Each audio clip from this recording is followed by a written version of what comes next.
It provides shelter from the rain, protection from the sun, and for the stylish at heart is a chic fashion accessory. The umbrella originated in ancient China some 1700 years ago. Since then, it's evolved from the original parasol to the modern-day collapsible canopy that pops up all over in wet weather. Unlike mass-produced models, this quality umbrella is meticulously handcrafted. The shaft is made of birch wood, which the artisan stains to match the umbrella's handle. He trims down the diameter of the shaft so it will fit perfectly into the handle. After buffing the handle to a shine, he glues it onto the shaft.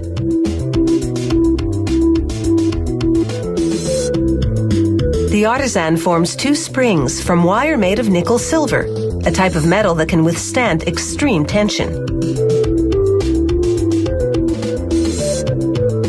He bends one end of the wire into a triangular shape and hammers it flat to ensure a perfect fit in the shaft. He cuts two slots in the shaft, one at the top and one at the bottom. Then he pierces a hole in each slot where the spring will hook into it. With a bit of stain, he hides the exposed wood. For the umbrella to open and close easily, the springs must fit snugly. So he makes a right angle bend at each end of the spring. That shape sets the correct tension. With a tap of the hammer, the spring now rests firmly inside the slot. After trimming the spring, he purposely overbends, then corrects it to ensure the perfect shape. A small pin prevents the spring from opening fully, holding it inside the shaft. This brass runner is what you slide up the shaft to open the umbrella. A stop pin limits the runner's travel, preventing the canopy from blowing inside out. He fits a length of tying wire around a slot in the runner, then threads the canopy's 8 ribs onto the tying wire. The ribs are made of a type of steel that's strong yet flexible, so they curve into a domed shape when you open the umbrella, then straighten out again when you close it.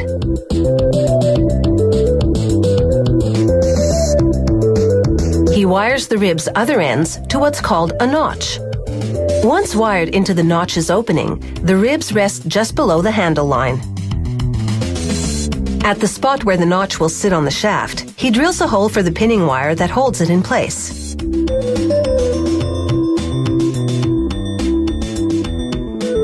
They cut 8 triangular-shaped panels, called gores, from durable nylon. They attach a label, then assemble the canopy by sewing all 8 gores together. A worker now inserts 8 metal tips onto the horizontal mandrel of this machine. It wraps fabric around each tip, then stitches them to 8 locations inside the canopy. These smaller pieces of fabric, called prevents, stop the canopy from chafing against the frame. This decorative rosette hides the point at which the runner and ribs meet. Next, they drape the canopy over the shaft and hand sew it tightly over the notch. They attach a tip over the end of each rib. Then align each rib with a canopy seam.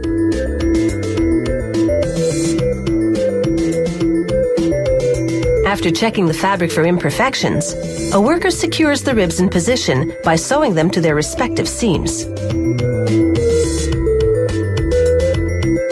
They roll up the umbrella to check that the fastening button and band attached earlier are where they should be.